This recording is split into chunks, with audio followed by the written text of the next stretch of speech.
김명수 기자, 연합뉴스에 따르면 방역당국이 국내 코로나19 확산세가 계속될 경우 앞으로 1-2주 뒤 하루 확진자가 1,000명에 달할 수도 있다는 전망을 내놨다. 정은경 중앙방역대책본부장은 30일 정례 브리핑에서 지난주 감염 재생산 지수는 1.43으로 분석됐다며 이는 한 명이 1.5명을 계속 감염시킨다는 의미이기 때문에 1 이하로 유지되지 않는 항유행의 크기가 계속 커지게 된다고 밝혔다.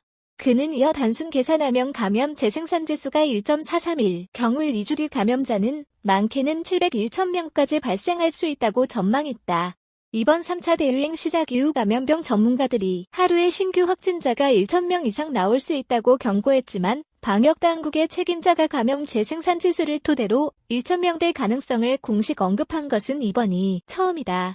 정 본부장은 감염 재생산 지수에 영향을 미치는 요소로 감염률, 접촉, 노출 기간 세 가지를 꼽으면서 마스크 착용과 손 씻기 등으로 감염률을 떨어뜨리고 사회적 거리 두기로 전파 확률을 줄이며 발병 초기에 검사를 해 노출 기간을 최대한 단축시켜야 재생산 지수를 1 이하로 유지할 수 있다고 설명했다. 그러면서 거리 두기가 지난주부터 수도권은 2단계로 격상됐고 나머지 지역도 내일부터는 1.5단계로 강화되는 만큼 사람 간 접촉이 줄어들고 마스크 착용으로 감염을 차단하면 감염 재생산 지수를 더 떨어뜨리고 감염자 수도 줄일 수 있을 것이라고 덧붙였다.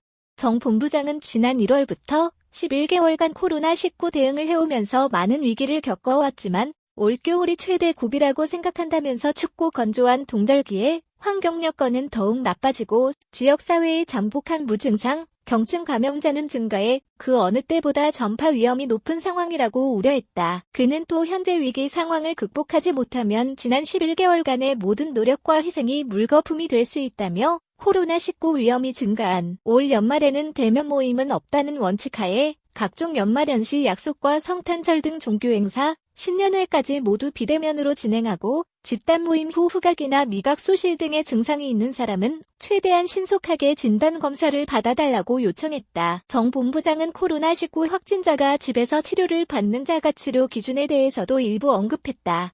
그는 12세 이하 어린이, 확진자 같은 경우 생활치료센터나 전담병원에 들어가 격리되기 어렵기 때문에 부모 중 한 명이 집에서 자가격리하면서 모니터링하면 좋겠다는 제안이 있었고 또 젊은 층의 경우에도 중증화될 위험이 없기 때문에 자가치료를 하는 게 좋지 않겠느냐는 지적이 있었다면서 현재 관련 지침을 마련하고 있고 만약 적용한다면 소아부터 적용하고 이후 더 확대하는 것에 대해서는 의견을 모으겠다고 말했다. 정 본부장은 코로나19 백신 확보 노력과 관련해선 개별 계약사들과 구매 확약 또는 구매 계약에 대한 논의가 거의 정리돼가는 상황이라며 예산 당국과 협의를 마무리한 뒤 다음 주나 그 다음 주 초까지는 말씀드리겠다고 밝혔다. 그는 백신의 종류와 확보 물량에 대해서는 아직 허가가 나지 않은 상태에서 선구매 확약을 하는 것이고 안전성에 대한 부분도 정보가 더 필요하기 때문에 바이러스 전달체 백신이나 mRNA 백신, 합성항원 백신 등 각 제조 방법에 따른 물량을 확보해두고 실제 접종할 때는 우선순위를 정해 구매와 백신 접종 계획을 수립할 것이라고 답했다. 전국 코로나19 확진자가 1,000명을 넘어가게 되면 사회적 거리 두기는 최종 단계인 3단계로 격상돼야 한다.